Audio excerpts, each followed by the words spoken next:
So this is honestly a very fascinating chapter because on the surface level, it's mostly retelling the story of the first chapter and how Shiki and Rebecca met up until the point where you realize, okay, they are in Universe Zero and they've regained their memories. And that's kind of the genius of this method, is how well it also functions in showing the memory reset brought on by coming to Universe Zero. Like, pardon the pun, but it is the essentially Shiki and the others at this point truly are starting from zero now, as it were. And in doing it this way, it's now not only given me even more perspective on how this series started to where we are now and just how far the characters have come, but also, as weird as it's going to sound, this chapter really made me appreciate Mashima's storytelling tropes. And don't get me wrong, Eden Zero has already went above and beyond in pretty much showing me how honestly great, underrated and great like Mashima is as a writer, but it really shows what Mashima is capable of under the right circumstances, which, yeah, I guess bringing up Fairy Tail for a moment, I've been rewatching the anime, and through that I've been able to recognize each one of these specific story beats and tropes in Fairy Tail that Mashima has also refurbished in Eden Zero, but the thing is, and it has made the experience with Fairy Tail, my revisit of Fairy Tail, all the better. But the key difference. But don't get me wrong, I'm not saying he's pretty much plagiarizing himself or anything. It's one of those things where with Fairy Tail, one of the big differences, it feels like Mashima actually. One of the big differences with Eden Zero, it feels like Mashima is actually exploring his tropes in Eden Zero, whereas with Fairy Tail, he's kind of just presents them as is,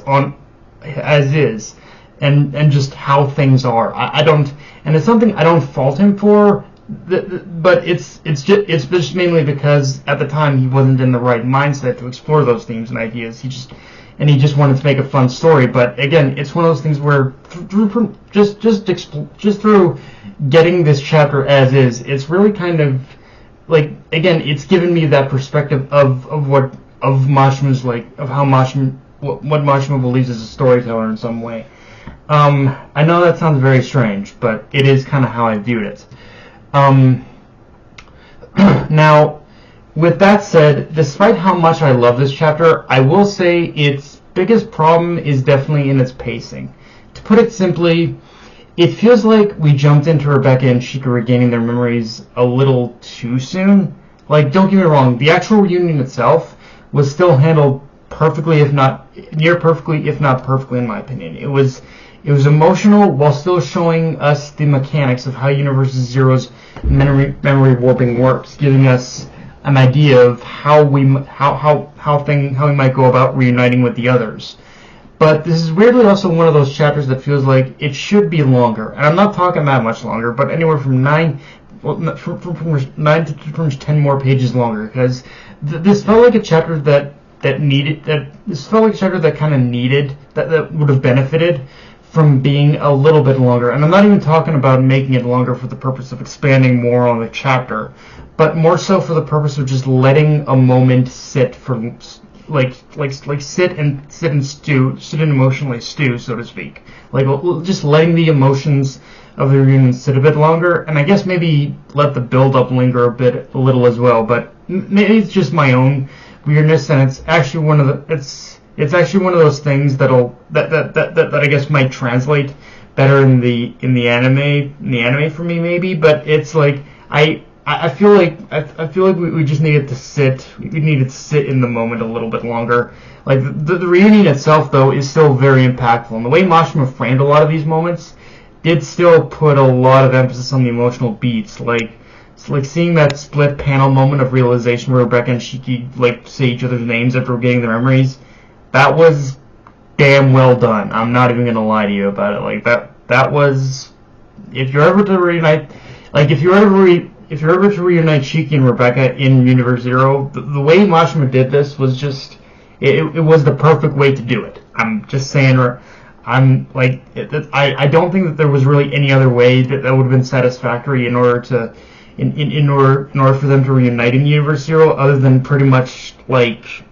give us other than other than to revisit how this journey began, how they met each other. Like it's honestly something that, again, not gonna lie, I would have liked a moment like that in Fairy Tail. I think we got something like that, but not like, yeah. It's these little moments. It's something like this that really shows, wow, we really have come a long way in this story.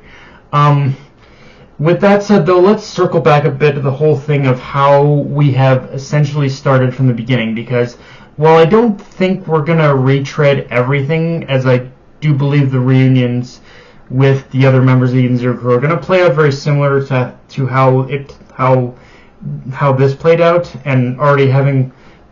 But the thing is, already having learned the mechanics of this world works...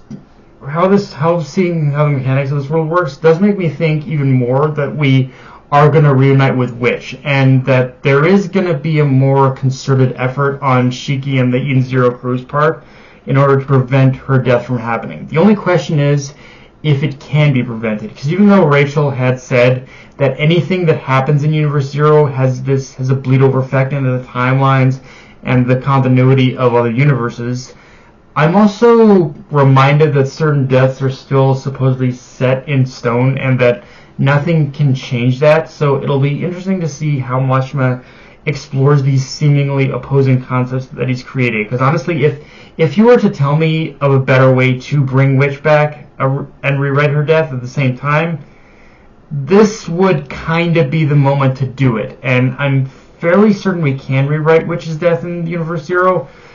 I'm just not... Now, the one I'm not sure about is Valkyrie, though. I think her death is more or less set in stone than compared to Witch's death, because with Witch's death, even then, when it happened, I always felt that her death always could have been avoided. And now that we are in Universe Zero, I think that opportunity has presented itself.